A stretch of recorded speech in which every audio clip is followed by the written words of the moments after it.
Tired of endless cold calls and limited results? Today, we are diving headfirst into setting up outbound calling AI using Vapi. First, let's navigate to the Outbound Campaigns section within the Vapi dashboard. You will be able to see a list of campaigns. If you would like to create a new one, click the Create Campaign button.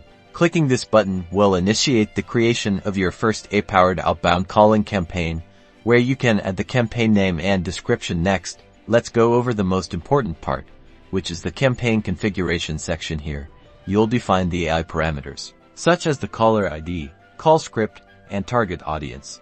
Now let's configure the caller ID, choose a phone number, and customize your script. In the script, you can add predefined messages for a more personalized experience. Next, create your target audience. You can configure this by adding a pre-built list or pulling one from the system. Both options help optimize lead generation.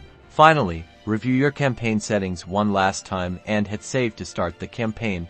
Click on Activate. Within the dashboard, you can see the real-time analytics. By tracking your important metrics, you can continuously optimize your AI campaigns. And that's it. You've successfully set up your first AI-powered outbound calling campaign with Vapi.